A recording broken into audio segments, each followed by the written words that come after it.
मौर्य वंश में चंद्रगुप्त मौर्य ने भारत का निर्माण किया, अखंड भारत का। लेकिन इस अखंड भारत में एक और चीज आता है, सम्राट अशोक और विस्तार कर दिया और पूरे अंतरराष्ट्रीय तौर पे पहली बार सम्राट अशोक ने भारत के बाहर भी अपना प्रचार किया। तो हम उसको नेक्स्ट वीडियो में देखेंगे। नमस्कार साथियों, किस प्रकार मौर्य साम्राज्य पूरे विश्व में प्रभावित हुआ और किस प्रकार एक आम सा लड़का जिसको लोग मौर्य कहते थे, वही चंद्रगुप्त मौर्य भारत के सबसे विशाल साम्राज्य स्थापित किया। भारत के सबसे विशाल साम्राज्य स्थापित करने का एक ही कारण था और वह था महत्वाकांक्षा। महत्वाकांक्षा, जिस व्यक्ति में महत्वाकांक्षा हो वह व्यक्ति जीवन में कुछ न कुछ करेगा। मौर्य साम्राज्य की यही खासियत है कि चंद्रगुप्त मौर्य क्या था, महत्वाकांक्षी था। चंद्रगुप्त मौर्य के बाद आया बिंदुसार। बिंदुसार महत्वाकांक्षी नहीं था। बिंदुसार के बाद आता है सम्राट अशोक। सम्राट अशोक क्या थे, महत्वाकांक्षी थे और यही महत्वाकांक्षा के चलते उन्होंने पूरे अखंड भारत का निर्माण किया। क्या, अखंड भारत का। अब हम देखते हैं चंद्रगुप्त मौर्य।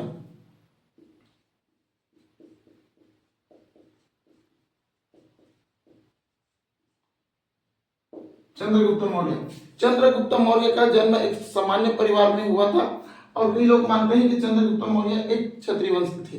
जब चंद्रगुप्त मौर्य ने मगध पे अधिकार किया, कब,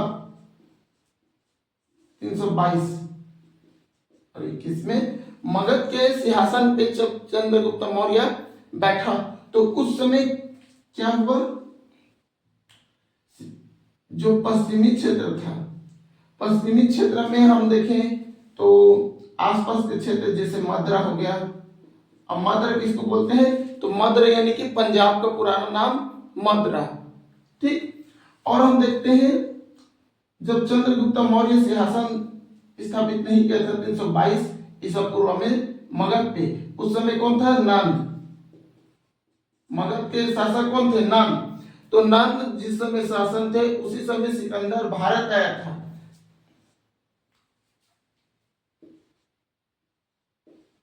326 बीसी में और भारत में आके भारत के उत्तर पश्चिम क्षेत्र में उस क्षेत्र में अधिकार किया था। कौन, सिकंदर। तो जब सिकंदर की मृत्यु हो जाती है बेबीलोन में, तो जब सिकंदर की मृत्यु होती है तो उसके बाद में उसके जो सैनिक थे या उसके अधिकारी थे क्षत्रप, तो वही क्षत्रपों ने महत्वाकांक्षा की कि अब हम सिकंदर के बाद भारत को फिर से जीतेंगे, हम भारत को फिर से जीतेंगे। और यही कारण होता है कि चंद्रगुप्त मौर्य और सेल्यूकस की युद्ध था। चंद्रगुप्त मौर्य और सेल्यूकस को इतिहासकार लोग विजेता के नाम से भी जानते हैं। अब हम देखते हैं चंद्रगुप्त मौर्य और सेल्यूकस। युद्ध होता है 305 बीसी। कब होता है, 305 बीसी। सेल्यूकस कहां का था, तो पश्चिमी क्षत्रप था। पश्चिमी क्षत्रप था किसके शासनकाल का, तो सिकंदर के शासनकाल का सेल्यूकस क्षत्रप था।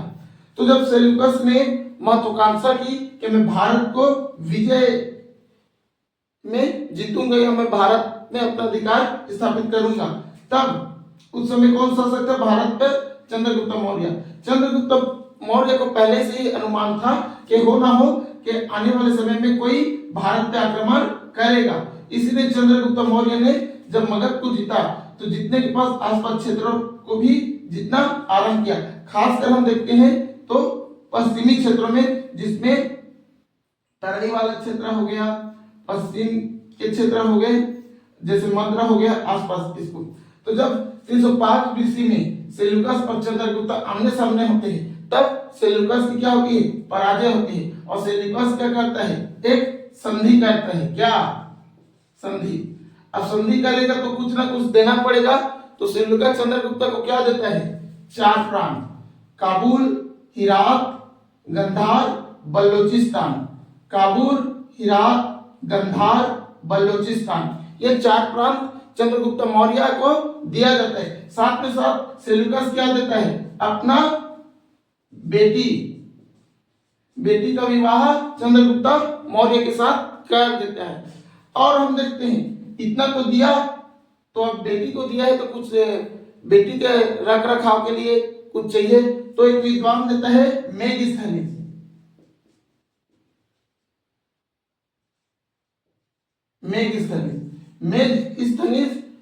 उसके साथ भारत आता है, और भारत आने के बाद में उसकी एक पुस्तक आती है जिसका नाम है इंडिका।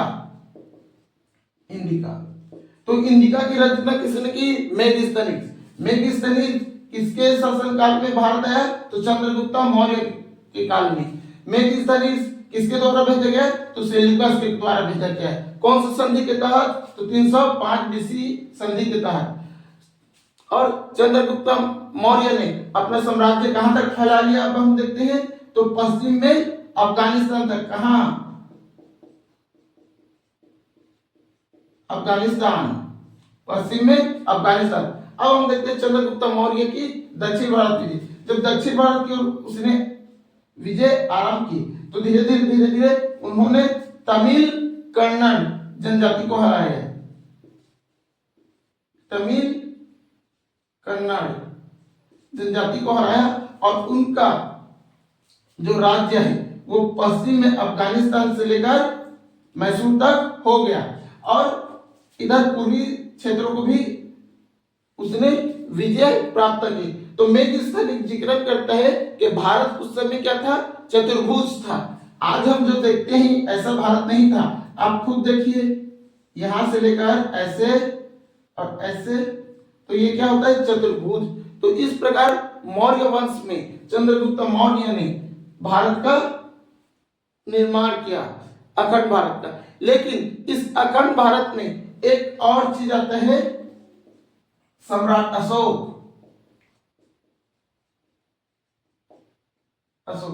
सम्राट अशोक ने पूरे साम्राज्य को और विस्तार कर दिया, और पूरे अंतरराष्ट्रीय तौर पे पहली बार सम्राट अशोक ने भारत के बाहर भी अपना प्रचार किया। तो हम उसको नेक्स्ट वीडियो में देखेंगे।